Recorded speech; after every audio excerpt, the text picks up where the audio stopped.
जादुई मटका। एक गांव में एक किसान रहता था। उसका एक छोटा सा खेत था। खेत में होने वाली पैदावार से उसके परिवार की गुजार बसर होती थी। इसलिए वह दिन भर कड़ी मेहनत करता ताकि उसके खेत में अच्छी पैदावार हो सके। बुआई का समय आ चुका था। किसान अपने खेत में बुआई के काम में लगा हुआ था। एक दिन खेत में गड्ढा खोदते समय उसे जमीन में गड़ा हुआ एक मटका मिला।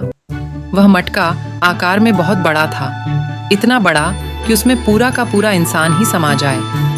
किसान मटके को देखकर सोचने लगा, अरे इतना बड़ा मटका, इसमें तो एक साथ कई सौ लोगों का खाना बन जाएगा। इसे घर ले चलता हूँ। जब किसी अवसर पर घर में मेहमान आएंगे तो यह मटका काम आएगा।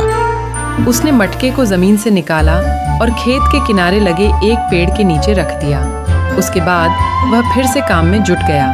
दोपहर में जब खाने का समय हुआ तो अपनी कुदाली जमीन से निकले मटके में डालकर वह पेड़ के नीचे खाना खाने बैठ गया। खाना खाकर जैसे ही वह उठा, उसकी नज़र मटके में रखी अपनी कुदाली पर पड़ी। वह यह देखकर चकित रह गया कि मटके में एक नहीं बल्कि 100 कुदालियाँ रखी हुई थी। किसान ने सारी कुदालियाँ मटके से बाहर निकाल लीं, फिर उसमें एक छोटा पत्थर डाल दिया। देखते ही देखते उस एक पत्थर के 100 पत्थर हो गए।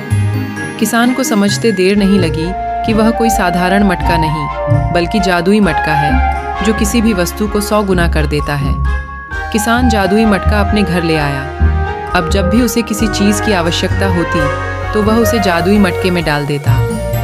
मटके से एक के बदले उसे 100 चीज़ें मिलती। जादुई मटका हर चीज़ को 100 गुना कर देता था, फिर चाहे वो खाने की चीज़ हो, कपड़ा हो, सोने के सिक्के हों।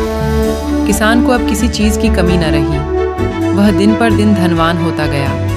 किसान की समृद्धि की बात उस राज्य के राजा के पास पहुंची तो उसने इसका भेद जानने के लिए अपने गुप्तचरों को उसके घर भेजा।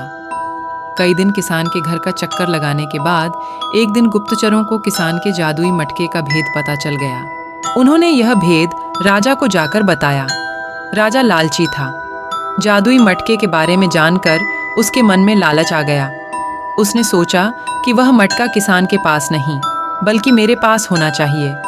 उसने तुरंत सैनिकों को आदेश देकर जादुई मटका अपने पास मंगवा लिया और किसान को भी पेश होने के लिए बोला।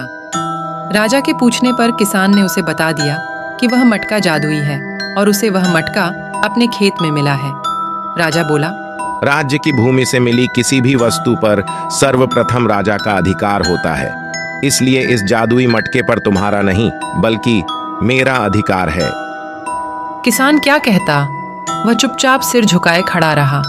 राजा जादुई मटके को पास से देखने के लिए अपने सिंहासन से उठा और मटके के पास जाकर उसे देखने लगा। मटके को बाहर से देखने के बाद राजा ने सोचा कि जरा इस मटके के भीतर झांक कर तो देखूं कि आखिर इसमें जादू कैसे होता है। राजा जादुई मटके में झांकने लगा। इसी बीच उसका पैर लडखड़ाया और वह मटके के अंदर जा गिरा। फिर क्या था, जादुई मटके ने अपना काम कर दिया। एक के बदले अब 100 राजा मटके से बाहर निकले। सभी राजा सिंहासन पर बैठने के लिए आपस में झगड़ने लगे। धीरे धीरे यह झगड़ा बढ़ाता गया। सबने अपनी अपनी तलवारें निकाल लीं और एक दूसरे पर टूट पड़े। फिर ऐसी मारकाट मची कि कोई राजा जीवित न बचा। सब मारे गए। जादुई मटका अभी भी वहीं पड़ा था। किसान ने सोचा, इस मटके के कारण वह फिर कहीं किसी समस्या में न पड़ जाए, इसलिए उसने उस जादुई मटके को उठाया और जमीन पर पटक दिया। जादुई मटका टुकड़े टुकड़े हो गया। किसान अपने घर आ गया और उसके बाद से पहले जैसा जीवन जीने लगा। लेकिन उसे कभी किसी चीज़ का लालच नहीं था, इसलिए वह अपने जीवन में हमेशा संतुष्ट रहा। मॉरल ऑफ द स्टोरी, लालच का फल बुरा होता है, इसलिए कभी लालच नहीं करना चाहिए।